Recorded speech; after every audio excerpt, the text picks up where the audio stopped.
الحمد لله رب العالمين،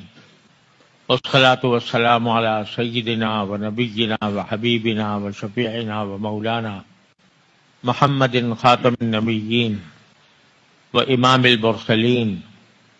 وعلى آله وأصحابه أجمعين وعلى كل من تبعهم بإحسان إلى يوم الدين. اما بعد، میرے محترم بزرگوں اور دوستو، السلام علیکم ورحمۃ اللہ تعالی وبرکاتہ۔ یہ میرے لیے ایک بڑی سعادت اور خوش قسمتی کی بات ہے کہ آج آپ حضرات سے ملاقات کرنے اور بات کرنے کا اللہ تبارک و تعالی نے موقع عطا فرمایا۔ میں اس پر اللہ تعالیٰ کا جتنا شکر ادا کروں کم ہے۔ الحمدللہ جو چند لمحات یہاں اپنے دوستوں کے ساتھ میسر آئے، اس میں اس بات کا اندازہ ہوا کہ الحمدللہ اس ملک میں اللہ تبارک و تعالیٰ کے فضل و کرم سے پختہ کار علماء بھی موجود ہیں اور ان کے ذریعے تعلیم کا اور تبلیغ کا اللہ تبارک و تعالی وہ کام لے رہے ہیں جو اس ملک کے لیے، یوں تو پورے دنیا کے لیے، لیکن اس خاص اس ملک کے لیے ایک طرح سے نسخہ شفا ہے۔ اللہ تبارک و تعالی ان حضرات کی خدمات کو اور ان کے کاموں کو قبول فرمائے اور اس کو تمام باشندگان کے لیے خیر و برکت کا اور اصلاح حال کا ذریعہ بنائے۔ آج کا یہ اجتماع تبلیغی مرکز میں شب جمعہ کا اجتماع ہے، جو اللہ تعالیٰ کے فضل و کرم سے ساری دنیا میں جہاں جہاں تبلیغی جماعت کا کام ہے وہاں شب جمعہ منعقد ہوتی ہے۔ اس میں اللہ اور اللہ کے رسول صلی اللہ علیہ وسلم کے ارشادات کا بیان ہوتا ہے۔ ہر انسان میں اپنی اصلاح کی ایک طلب اور تڑپ پیدا ہوتی ہے، اور دین کی دعوت و تبلیغ کا جو عظیم مشن ہے اس کو ان اجتماعات سے بفضلہ تعالی بڑی تقویت ملتی ہے۔ اللہ جل جلالہ نے اپنے فضل و کرم سے تبلیغی جماعت سے دنیا بھر میں دین پھیلانے کا جو عظیم کام لیا، وہ اس دور میں بے مثال ہے، اور حقیقت یہ ہے کہ اللہ تبارک و تعالی حضرت مولانا محمد الیاس صاحب قدس اللہ تعالی سرہ کے درجات بلند فرمائے، ان کے قبر کو نور سے بھرے، کہ اللہ تبارک و تعالی نے ان کے سینے میں مسلمانوں کو دین پر چلنے کی طلب ایک آگ کی شکل میں ان کے دل میں پیدا فرما دی تھی۔ وہ سینے کی آگ ہے جو آج تک الحمدللہ لو دے رہی ہے۔ اور یہ تجربہ ہے، خود میرا ذاتی تجربہ بھی ہے اور ہر مسلمان اس کا گواہ ہے کہ اللہ تبارک و تعالی نے اس جماعت کے ذریعے زندگیوں میں انقلاب پیدا کیے ہیں۔ ایسے لوگ جو دین سے بالکل ناواقف، دین کی بالکل پرواہ نہ کرنے والے اور دنیا داری میں اور لہو و لعب میں مشغول لوگ، اللہ جل جلالہ نے اس جماعت کے کام کے ذریعے ان کو ایسا سچا پکا مسلمان بنایا کہ اب وہ خود داعی حق بنے ہوئے، اور ان کے ذریعے دین کا نور دوسروں تک پہنچ رہا ہے۔ اللہ تبارک و تعالی نے نہ جانے حضرت مولانا الیاس صاحب قدس اللہ تعالی سرہ کے اخلاص کا کیا مقام تھا کہ اس اخلاص نے دنیا بھر میں اسلام کا نور پھیلایا اور پھیلا رہا ہے۔ اللہ تبارک و تعالیٰ اس میں مزید ترقی عطا فرمائے۔ مجھے حضرت مولانا محمد الیاس صاحب قدس اللہ تعالیٰ سرہ کی زیارت کا شرف تو حاصل نہیں ہوا،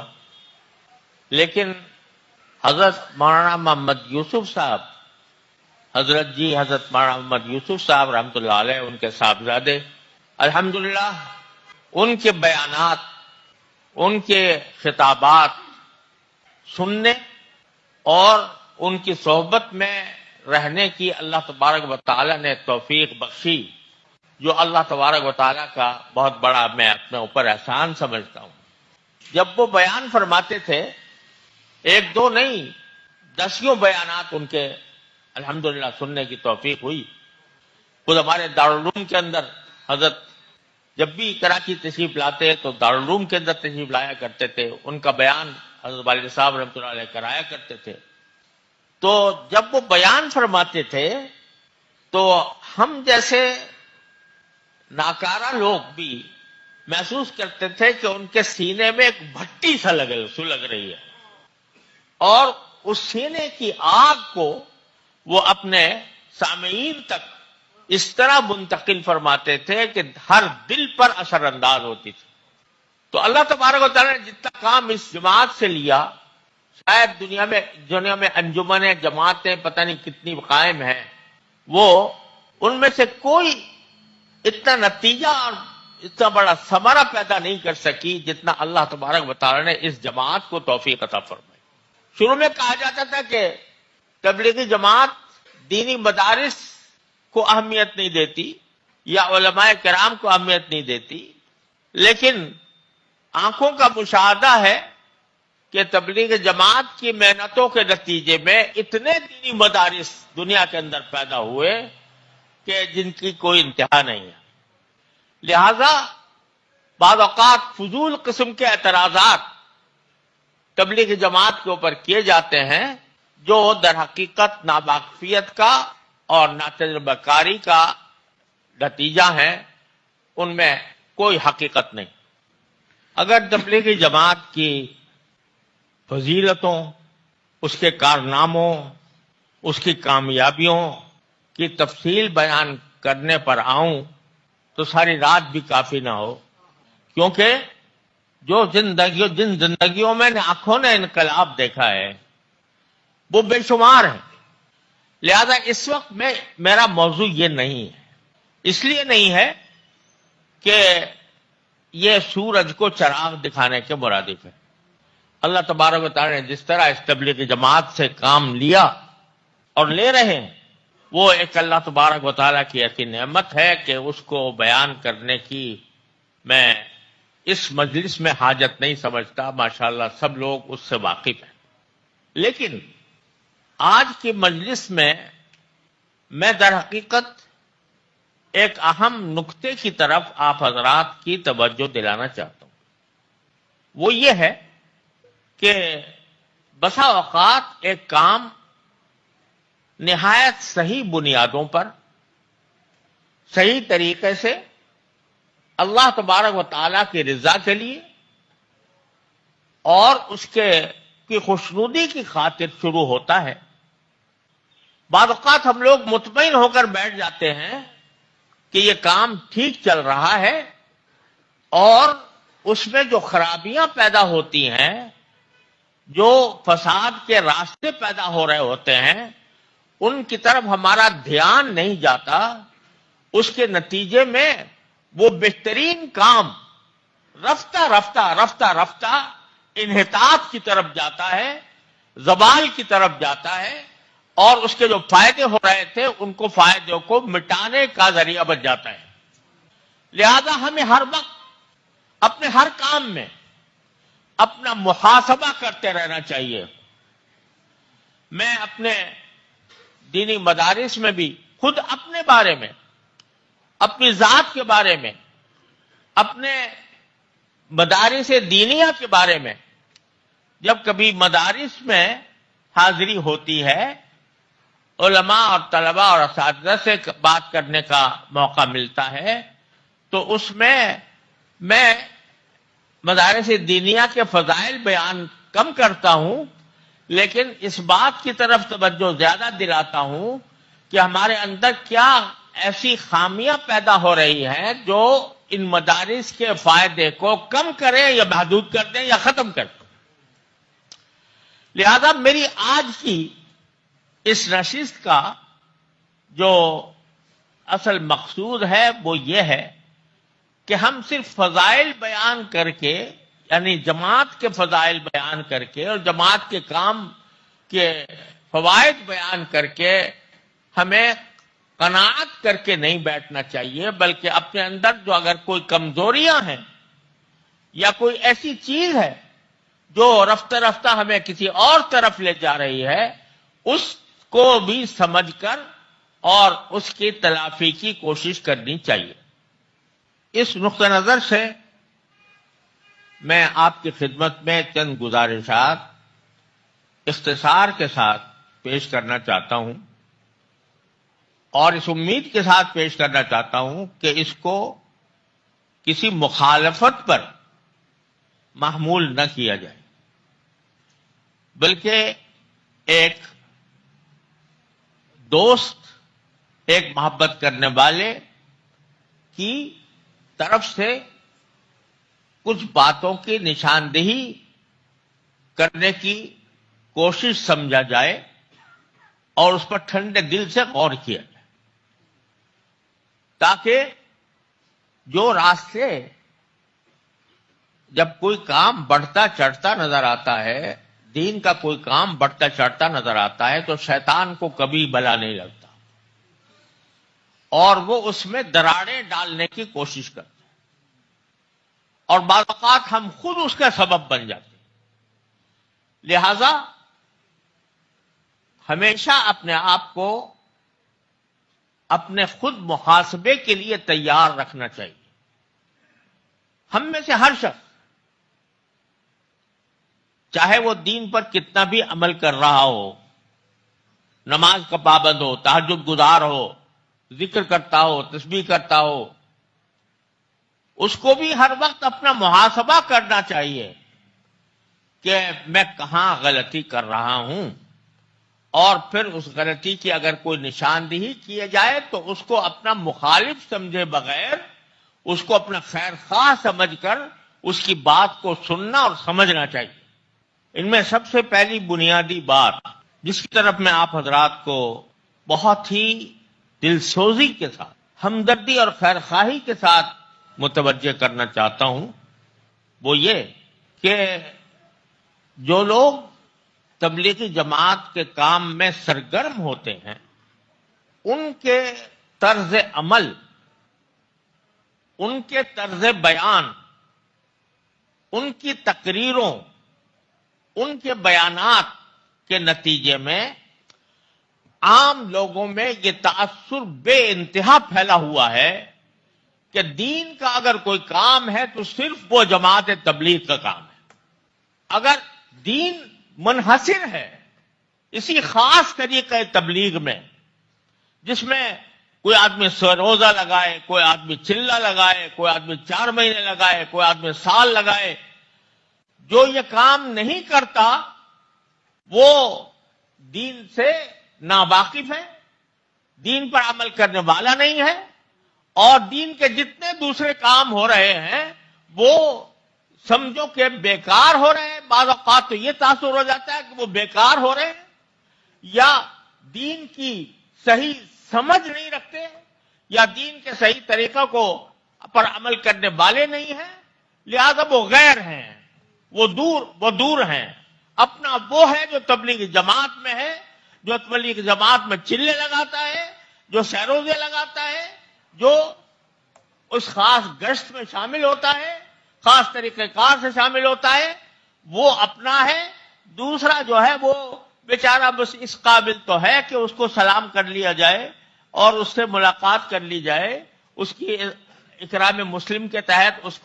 اس کی کچھ عزت کر لی جائے، لیکن وہ دین کا صحیح علمبردار نہیں ہو سکتا، وہ دین کے اوپر صحیح عمل کرنے والا نہیں ہو سکتا جو اس خاص طریقے سے جماعت کے طریقے میں شامل نہ ہو اور اس میں سیروزے اور چلے نہ لگائے اور ان کے ساتھ گشت نہ کرے۔ یہ ایک تاثر ہے جو قدر پھیلا ہوا ہے کہ جس کی کوئی حد و نہایت نہیں۔ اس کے بے شمار مظاہرے میری آنکھوں نے دیکھے اور اس کے نتیجے میں یہ مجھے اندیشہ ہے کہ کسی وقت یہ تاثر اگر بڑھتا چلا جائے تو یہ ایک فرقے کی شکل اختیار نہ کرے۔ میں آپ سے کھل کر بات کرنا چاہتا ہوں تاکہ جو میرے دل کی بات ہے وہ آپ سے کسی لاگ لپیٹ کے بغیر کر سکوں۔ اس کا ایک نتیجہ یہاں تک پہنچ گیا ہے کہ کہا جا رہا ہے کہ تبلیغ اور دعوت صرف زبان سے ہو سکتی ہے، قلم سے نہیں ہو سکتی۔ اگر کوئی دوسروں کو قلم کے ذریعے، تحریر کے ذریعے، کتابوں کے ذریعے، رسائل کے ذریعے، خطوط کے ذریعے اگر دین کی طرف بلاتا ہے، وہ دعوت نہیں ہے، وہ تبلیغ نہیں ہے۔ وہ اس کو اگر کوئی تبلیغ سمجھتا ہے تو غلط ہے۔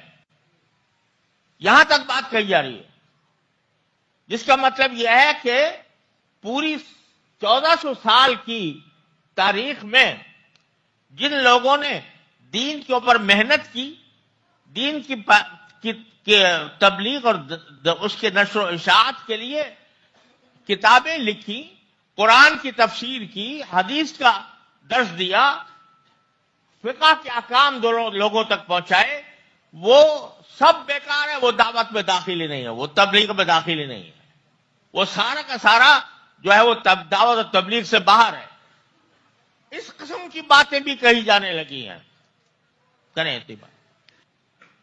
اب اگر اس کے معنی کیا ہوئے کہ یہ خاص طریقہ جو حضرت مولانا محمد الیاس صاحب رحمۃ اللہ علیہ کے قلب پر اللہ تعالیٰ نے القاء فرمایا اور وہ بڑا مفید ثابت ہوا، اس سے پہلے جو کچھ ہوا ہے وہ نہ کوئی دین کی دعوت تھی، نہ تبلیغ تھی، نہ دین کی کوئی خدمت تھی، اور خدمت دین منحصر ہے اسی خاص طریقے میں جو مقرر کر دیا گیا۔ اگر کسی خاص طریقے کو جو کسی مصلحت کے تحت دین کے کام کے لیے اختیار کیا گیا، اس کو لازم، اس کو فرض عین سمجھ لیا جائے تو وہ بدعت بن جاتا ہے۔ اسی کو بدعت کہتے ہیں۔ بدعت اس کو کہتے ہیں کہ دین میں کوئی ایسی نئی بات پیدا کی جائے کہ جس کا تصور نہ نبی کریم صلی اللہ علیہ وسلم نے پیش کیا، نہ صحابہ کرام کے زمانے میں ہوا، نہ وہاں چلہ تھا، نہ وہاں گشت تھا، نہ وہاں سروزہ تھا، لیکن اس کو لازم قرار دے لیا جائے تو وہ بدعت بن جاتا ہے۔ یہ میں آپ سے بہت ہی دکھی دل کے ساتھ یہ بات کہہ رہا ہوں۔ میں نے خود آنکھوں سے دیکھا کہ ایک بہت بڑے عالم ایسے ہی اسی شب جمعہ نہیں تھی، کوئی تبلیغی اجتماع تھا، اس میں ایک کو لے گیا، وہاں پر تعارف کرایا گیا کہ یہ انہوں نے بڑے عالم ہیں، انہوں نے بہت بڑی خدمت انجام دی ہے، بہت کتابیں لکھی ہیں، بہت دین کی خدمت کی ہے۔ وہاں سے مجمع سے سوال یہ کھڑا ہوا گیا ایک آدمی، اس نے کہا کہ یہ بتاؤ چلے کتنے لگائے اس نے؟ یہ عالم ہے تو چلے کتنے لگائے اس نے؟ یہ سوال کیا جا رہا ہے اس سے مجمع۔ تو یہ ذہنیت جو پیدا ہو رہی ہے، یہ اگر یہ ذہنیت ختم نہ کی گئی تو یہ فرقہ بن جائے گا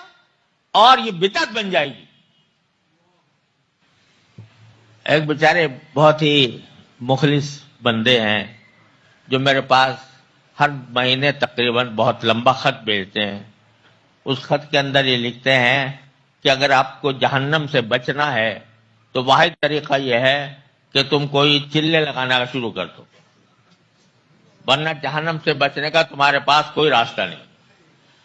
غرض یہ ایک ذہنیت ہے جو رفتہ رفتہ پیدا ہو رہی ہے، بیانات سے پیدا ہو رہی ہے. بیانات میں ہو سکتا ہے کوئی حدود و قیود کے ساتھ بات کی جاتی ہو، لیکن ذہنیت یہ بن رہی ہے کہ یہ خاص طریقہ فرض عین ہے. یہ خاص طریقہ ایک سہولت کے لیے اختیار کیا گیا،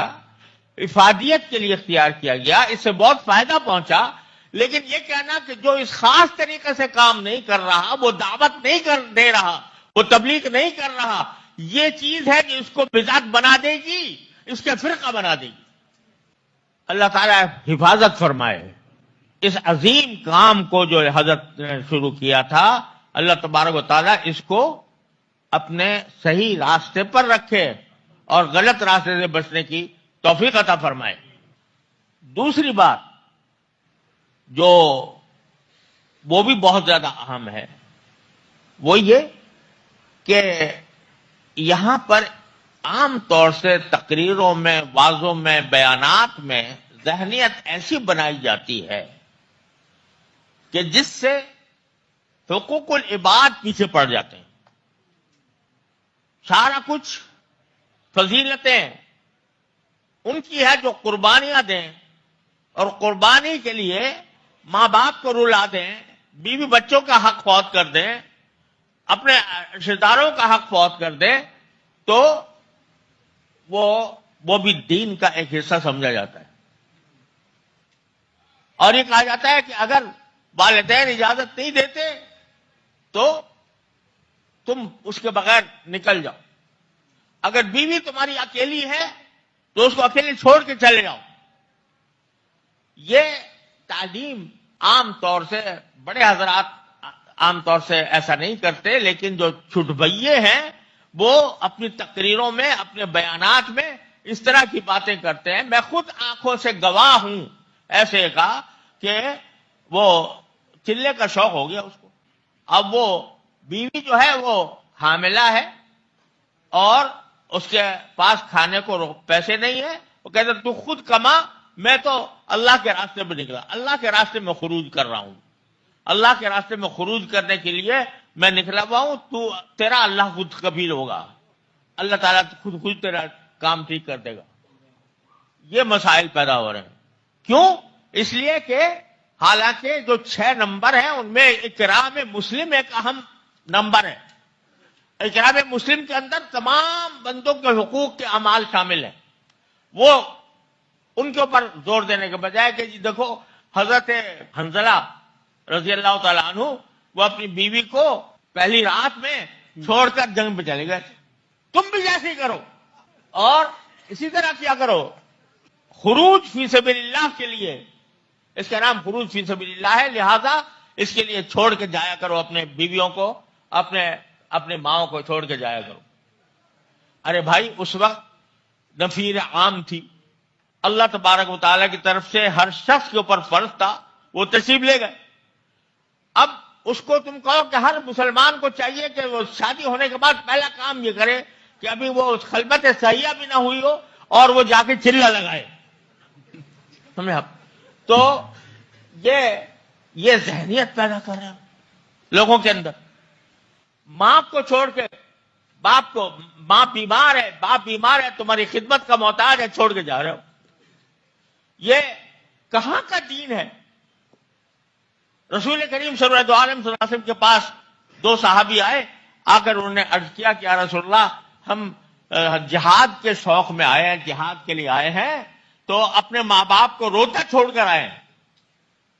رسول کریم صلی اللہ علیہ وسلم نے فرمایا جاؤ واپس، اور جس طرح روتا چھوڑ کر آئے ہو ان کو جا کر ہنساؤ. تم جہاد میں قبول نہیں ہو کہ تم اپنے والدین کو اس طرح چھوڑ کر آئے ہو. تو اب یہ ذہنیت کہ جو ہم کام کر رہے ہیں وہ اگر کوئی نہیں کر رہا یا جو کرے تو جس طرح چاہے کرے، ماں باپ کا حق پامال کرے، بیوی کا حق پامال کرے یا اپنے دوسرے حقوق العباد کو پامال کرے، لیکن اس میں چلے میں نکل جائے. یہ ذہنیت خدا کے لیے اس کو چھوڑو، اللہ کے لیے چھوڑو، اور یہ سمجھو کہ اللہ تعالیٰ کا دین جو ہے وہ یہ کہتا ہے کہ یا ایھا الذین آمنوا ادخلوا فی السلم کافہ، اے ایمان والو اسلام میں پورے کے پورے داخل ہو۔ پورے کے پورے کا مطلب یہ ہے کہ ہر ایک کا حق اس کا حق ادا کرو۔ حضرت عبداللہ بن عمرو بن عاص رضی اللہ تعالیٰ عنہ ساری رات جاگتے اور صبح کو سارے دن روزے رکھتے۔ بیوی نے شکایت کی، آپ نے فرمایا کہ حضرت عبداللہ بن عمرو بن عاص کو باقاعدہ ڈانٹا اور کہا کہ تم ان لنفسک علیک حقا، تمہاری جان کا تم پر حق ہے، ان لزوجک علیک حقا، تمہاری بیوی کا تم پر حق ہے، ان لعینک حقا، تمہاری آنکھ کا تم پر حق ہے۔ لہذا کبھی روزہ رکھو، کبھی افطار کرو، کبھی رات کو کھڑے ہو، کبھی سو جاؤ۔ اس کی تعلیم دی نبی کریم صلی اللہ علیہ وسلم۔ ہر ایک کا حق ادا کرو۔ قرآن کہتا ہے تلک حدود اللہ، یہ اللہ کی قائم کی ہوئی حدیں ہیں، ان حدوں کو پہچان کر کام کرے گا انسان تو مسلمان ہوگا اور صحیح معنی میں وہ دین پر کاربند ہوگا، اور حدوں کو کراس کرے گا تو وہ دین پر عمل کرنے والا نہیں ہوگا۔ اس ساری صورتحال کی ایک بہت بڑی وجہ یہ ہے کہ جس کو میں اصل میں ذمہ دار حضرات کو اس پر غور کرنا چاہیے کہ عوام میں تقریروں اور بیانات کرنے کے لیے ایسے حضرات کو منتخب کیا جاتا ہے، یا جماعت کی امارت میں ایسے حضرات کو منتخب کیا جاتا ہے جو پورا علم صحیح نہیں رکھتے۔ صحبت میں الحمدللہ اللہ نے ان کو توفیق دی ہے، جماعت میں نکلنے کی بھی توفیق دی ہے، نماز روزے کی بھی توفیق دی ہے، لیکن جو عوام کو دین کی طرف متوجہ کرنے کے لیے جس علم کی ضرورت ہے وہ علم مفقود ہے۔ اور اس سلسلے میں آپ کو ایک واقعہ سناتا ہوں، سچا واقعہ اس لیے کہہ رہا ہوں کہ شاید بعض لوگ اس کو سمجھیں کہ کوئی بناوٹی بات ہے۔ وہ میں نے اپنے والد ماجد حضرت مولانا مفتی محمد شفیع صاحب رحمۃ اللہ علیہ مفتی اعظم پاکستان سے براہ راست سنا۔ حضرت مولانا مفتی محمد شفیع صاحب رحمۃ اللہ علیہ میرے والد ماجد ہیں اور تبلیغ جماعت کے مداح اور اس کے تبلیغ جماعت کے انتہائی مددگار، اور الحمدللہ میں بھی ان کے اسوہ حسنہ کے مطابق اپنی تبلیغ جماعت کو اپنی جماعت سمجھتا ہوں۔ حضرت فرماتے ہیں کہ حضرت مولانا محمد الیاس صاحب رحمۃ اللہ علیہ مرض وفات میں بیمار ہوئے تو میرے والد ماجد قدس اللہ تعالی سرہ دہلی تشریف لے گئے، اور دہلی میں حضرت کی عیادت کے لیے بیمار پرسی کے لیے گئے، اور میرے بڑے بھائی حضرت مولانا مفتی محمد رفیع عثمانی صاحب رحمۃ اللہ علیہ اب وہ دنیا سے جا چکے، وہ بھی اس کے گواہ ہیں، وہ بھی ساتھ تھے۔ تو جب حضرت کی جگہ پر پہنچے تو لوگوں نے بتایا کہ حضرت کی صحت ٹھیک نہیں ہے، اور ڈاکٹروں نے یا معالجین نے ملاقات سے منع کیا۔ تو حضرت والد صاحب رحمۃ اللہ علیہ نے فرمایا کہ بس ٹھیک ہے، ہمیں حضرت کو بالکل زحمت نہیں دینی چاہیے، اور بس مقصود عیادت تھا وہ حاصل ہو گیا، صورتحال معلوم ہو گئی، دعا کریں گے انشاءاللہ۔ یہ کہہ کر والد صاحب وہاں سے روانہ ہو گئے واپس۔ حضرت مولانا محمد الیاس صاحب رحمۃ اللہ علیہ کو کسی طرح پتہ لگ گیا کہ مفتی محمد شفیع صاحب تشریف لائے تھے، اور لوگوں نے ان کو یہ کہہ دیا کہ ملاقات نہیں ہو سکتی، اس لیے واپس چلے گئے۔ تو حضرت مولانا محمد الیاس صاحب رحمۃ اللہ علیہ نے ایک آدمی کو بھیجا کہ ان کو واپس لے کر۔ چنانچہ والد صاحب نکل چکے تھے، لیکن وہ آدمی پہنچا اور اس نے آ کر حضرت کا پیغام دیا کہ حضرت مولانا آپ کو بلا رہے ہیں۔ والد صاحب نے کہا بھائی تکلیف نہ ہو حضرت، کہا کہ نہیں، انہوں نے خود بلایا۔ تو حضرت والد صاحب ان کے خدمت میں پہنچے تو حضرت مولانا محمد الیاس صاحب بہت پھوٹ کر رونے لگے، پھوٹ کر رونے لگے۔ تو حضرت والد صاحب نے سوچا کہ شاید بیماری کی تکلیف میں ہے اس لیے رونا آ گیا۔ تو حضرت والد صاحب نے فرمایا کہ اللہ تعالیٰ کے ہم سب دعا کر رہے ہیں، سب لوگ دعا کر رہے ہیں، انشاءاللہ آپ ٹھیک ہو جائیں گے۔ حضرت نے فرمایا کہ نہیں میں کسی اور بات پر اور ذرا سننے کی بات ہے ہر شخص کی۔ میں خاص طور سے میں اپنے نفس سے خطاب کرتا ہوں، اور خاص طور سے اہل علم سے۔ میں اس لیے رو رہا ہوں کہ تبلیغی جماعت کا کام بہت پھیل گیا اور لوگ اس میں جوک در جوک شامل ہو رہے ہیں، تو مجھے ڈر لگ رہا ہے کہ کہیں استدراج تو نہیں۔ استدراج کا مطلب اہل علم تو جانتے ہیں، استدراج کا مطلب یہ ہوتا ہے کہ بعض اوقات اللہ تبارک و تعالی دنیا میں کسی کو بڑھاتے چڑھاتے رہتے ہیں، اللہ بچائے، اس کا مقصد ڈھیل دینا ہوتا ہے۔ مثلا ایک آدمی ہے، وہ گناہگار ہے اعوذ باللہ، اور اللہ تعالیٰ اس کو نوازے جا رہے ہیں، دولت آ رہی ہے، ساری طرف سے دولت کے رخ کا رخ اس کی طرف پھرا ہوا ہے، اللہ بچائے۔ اس کو قرآن کہتا ہے سَنَسْتَدْرِجُهُم مِّنْ حَيْثُ لَا يَعْلَمُونَ، ہم ان کو ڈھیل دیں گے اس طرح کہ ان کو پتہ بھی نہیں چلے گا، ایک دم سے پکڑ لیں گے۔ اب وہ شخص جس کی ساری زندگی اللہ کا دین پھیلانے میں گزری، وہ اس وقت میں مرتے وقت مرنے سے پہلے اس کو یہ ڈر لگا ہوا ہے کہ یہ میرے ساتھ ڈھیل تو نہیں ہوئی اللہ تعالیٰ کی، استدراج تو نہیں ہو رہا۔ یہ جو بڑا جماعت پھیل رہی ہے، یہ کہیں استدراج تو نہیں۔ حضرت والد صاحب فرماتے ہیں میں حیران رہ گیا ان کی بات سن کے کہ اس وقت میں ان کو یہ فکر لائی۔ والد صاحب فرماتے ہیں میں نے جم کر کہا کہ حضرت ہرگز استدراج نہیں ہے، ہرگز استدراج نہیں ہے۔ پوچھا کیا دلیل؟ استدراج نہیں ہے، کیا دلیل؟ تو حضرت والد صاحب نے فرمایا کہ جس شخص کے ساتھ استدراج ہوتا ہے اس کے ذہن میں کبھی خیال بھی نہیں گزرتا کہ استدراج۔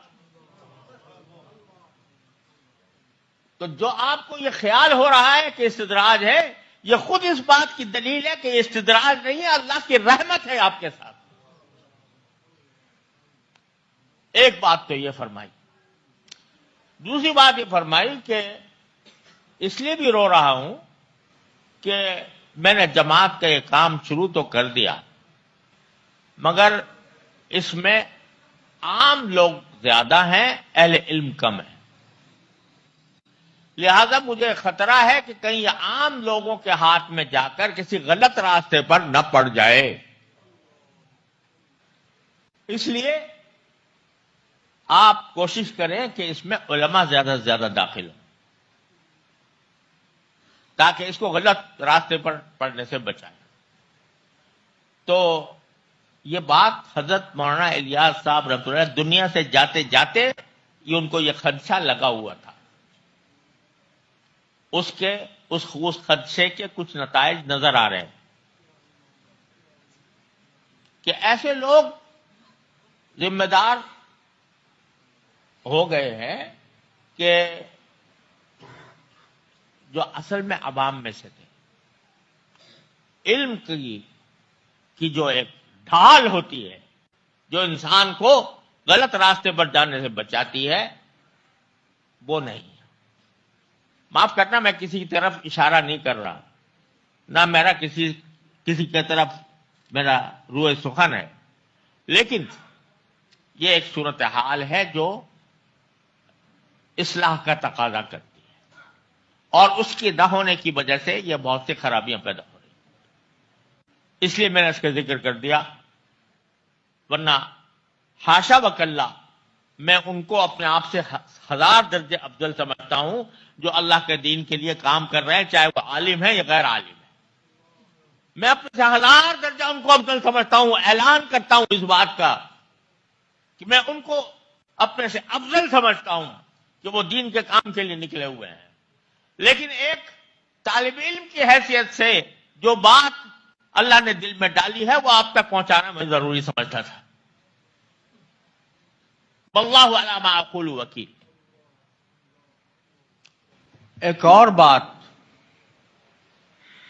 کچھ تبلیغی جماعت کے بنیادی اصول تھے. پہلا اصول یہ تھا، ان میں سے ایک اصول یہ تھا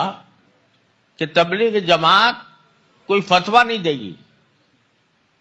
فتویٰ اگر کوئی پوچھے تو مفتیوں کے پاس جاؤ. تبلیغ جماعت کوئی فتویٰ نہیں دے گی.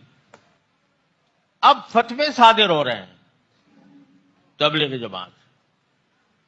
فلاں چیز حلال ہے، فلاں چیز حرام ہے، اور جو کوئی اس فتوے کے خلاف کسی نے کوئی بات کہی ہے تو اس کو جاہل کہا جا رہا ہے. اس کو کہا جا رہا ہے کہ جاہل ہے، جاہلوں نے فتویٰ دیا. یہ کبھی نہیں ہوا تبلیغ جماعت کے اصولوں کے خلاف کہ وہ فتویٰ دے. تبلیغ جماعت کے اصولوں کے خلاف ہے کہ کسی کی تردید کرے. اصول جو حضرت مولانا الیاس صاحب رضوان اللہ سے چلے آ رہے تھے، اس میں تردید کا کوئی پہلو نہیں تھا، وہ مثبت دعوت تھی، دین کی مثبت چیزوں کی دعوت تھی.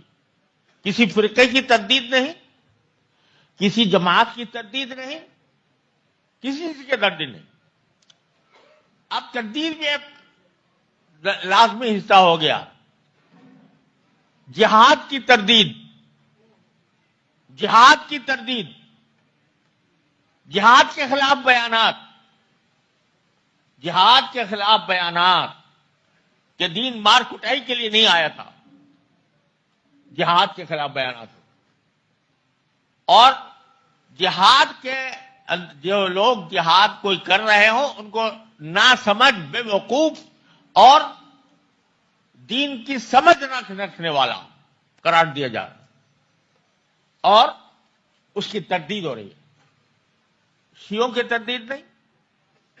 بریلویوں کی تردید نہیں، دیوبندیوں کی تردید نہیں، کسی فرقے کی تردید نہیں، لیکن مجاہدین کی تردید ہے جو جہاد کر رہا ہو.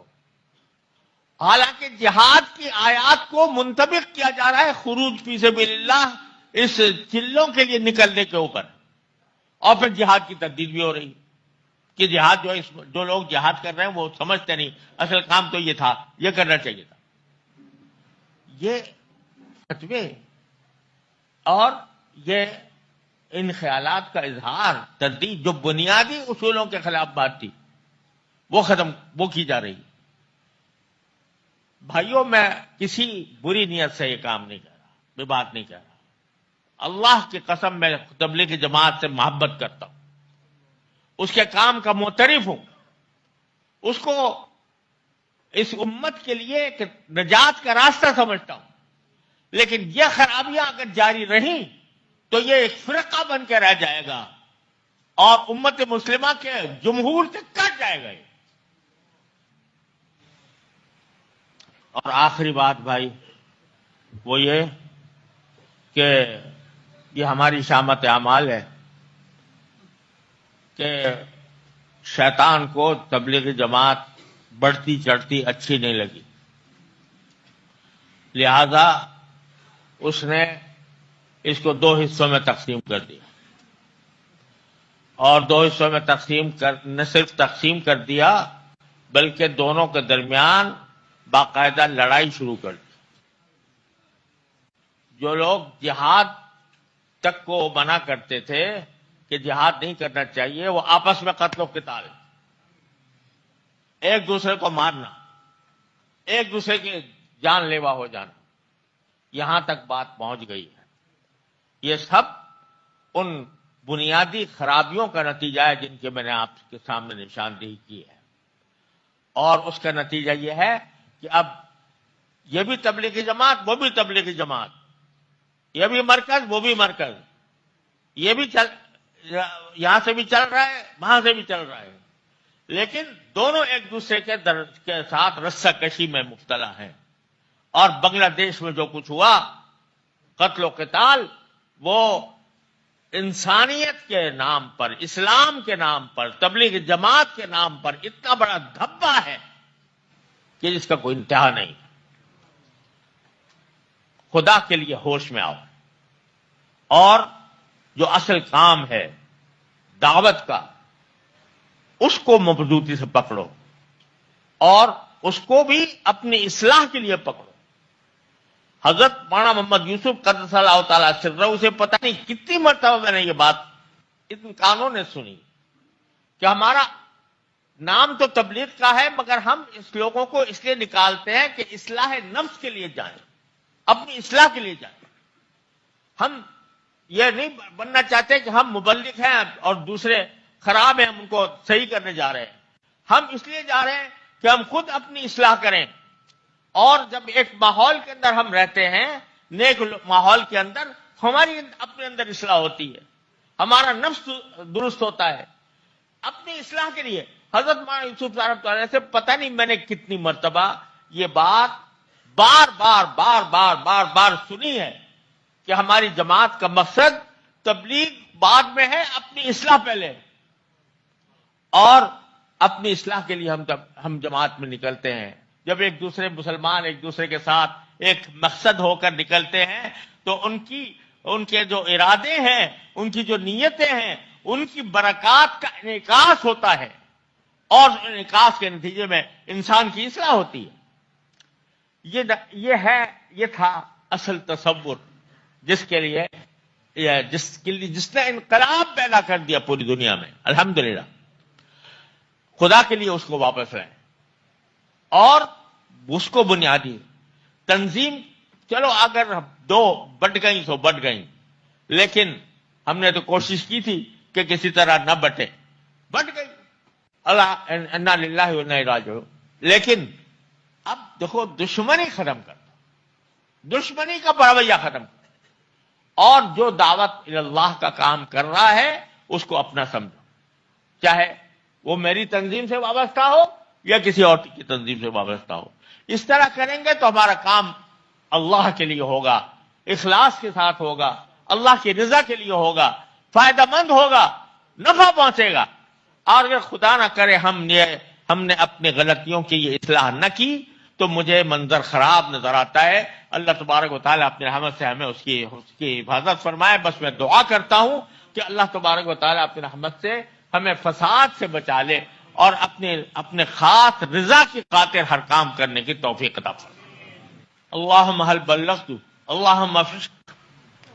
اللهم صل على سيدنا محمد وعلى سيدنا محمد كما صليت على ابراهيم وعلى ال ابراهيم ربنا ظلمنا انفسنا وان لم تغفر لنا وترحمنا لنكن من الخاسرين امين ربنا آتنا في الدنيا حسنة وفي الآخرة حسنة وقنا عذاب النار امين ربنا اغفر لنا ذنوبنا واسرافنا في امرنا وثبت اقدامنا وانصرنا على القوم الكافرين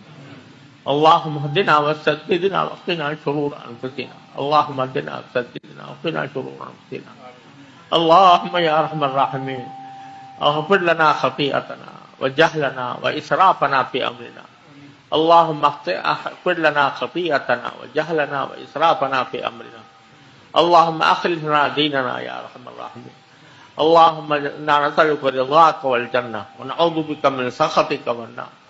اللهم لا تدع لنا ذنبا الا غفرته ولا هما الا فرجته ولا دينا الا قضيته ولا حاجة من حوائج الدنيا والآخرة الا قضيتها ويسرتها يا رحمن الرحيم۔ یا اللہ یا رحمان یا رحیم یا کریم، آپ نے اپنے فضل و کرم سے اس ہماری تبلیغی جماعت سے یا اللہ آپ نے بہت بڑا کام لیا، یا اللہ بہت بڑا کام لیا، یا اللہ آپ نے بہت بڑا کام لیا، یا اللہ اس سے لاکھوں انسانوں کو یا اللہ آپ نے دین کا راستہ دکھایا، یا اللہ اس کے ذریعے دین کے راستے پر وہ کاربند ہوئے، یا اللہ اس کو اسی طرح چمکتا دمکتا رکھیے، یا اللہ شیطان اور شیطانی اثرات سے اس کی حفاظت فرمائیے، یا اللہ نفسانی اور شیطانی اثرات سے اس کی حفاظت فرمائیے، یا اللہ اس کو ظاہری اور باطنی ترقیات عطا فرمائیے، یا اللہ باہمی اختلافات کو اے اللہ ختم فرما دیجیے، یا اللہ اختلافات کو ختم فرما دیجیے، یا اللہ گمراہی کے ہر راستے سے بچا لیجیے، یا اللہ گمراہی کے ہر راستے سے بچا لیجیے، یا اللہ یا رحمان یا رحیم ہمیں دین کی صحیح سمجھ عطا فرما، اے اللہ اپنے رحمت سے اس پر عمل کی توفیق عطا فرما، اس پر استقامت عطا فرما، یا اللہ ہمیں شیطان کے اور نفس کے مکر سے محفوظ فرما، یا اللہ یا رحمان یا رحیم یا کریم دین کے کام کے لیے ہم سب کو اے اللہ یکجان بنا دے، یا اللہ ہم سب کو متحد فرما دے، یا اللہ ہر طرح کی گمراہیوں سے ہماری حفاظت فرما،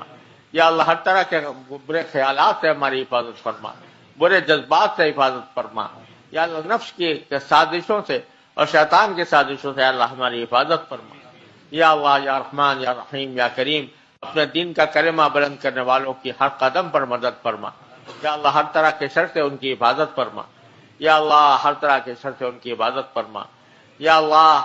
جو مجاہدین فلسطین میں جو جہاد کر رہے ہیں یا اللہ اپنے رحمت سے ان کو اپنی امداد و نصرت سے نواز دے، یا اللہ وہاں پر جو مسلمان مصیبت زدہ ہیں اے اللہ اپنے رحمت سے ان کو عافیت کے ساتھ کفار کے ظلم و ستم سے نجات عطا فرما، اللہم عجل لهم الفرج والنصر، اللہم عجل لهم الفرج والنصر، اللہم استر عوراتهم وآمن روعاتهم، اللہم اطعمهم من جوع وآمنهم من خوف، یا اللہ یا رحمان ہم سب کی مغفرت فرما، یا اللہ ہم سب کو اپنا دین کا سچا پکا یا اللہ پکا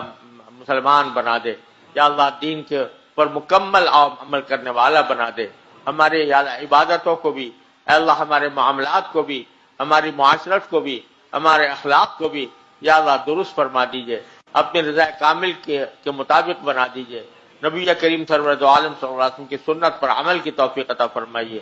یا اللہ تمام حاضرین کو ان کے تمام جائز مقاصد میں کامیابی عطا فرما، یا اللہ سب کی پریشانیوں کو دور فرما، سب کی مشکلات کو آسان فرما، یا اللہ سب ہمیں ہمارے متعلقین اور جو بیمار ہیں انہیں شفا کامل و عاجل عطا فرما، جو تنگ دست ہیں ان کی تنگ دستی کو دور فرما، جو یا اللہ بے روزگار ہیں ان کو عافیت والا روزگار عطا فرما، یا اللہ ہر طرح کے شر سے حفاظت فرما۔ ربنا تقبل منا انك انت السميع العليم وتب علينا انك انت التواب الرحيم، وصلى الله تعالى على خير خلقه سيدنا مولانا محمد وعلى اله واصحابه اجمعين، آمين برحمتك يا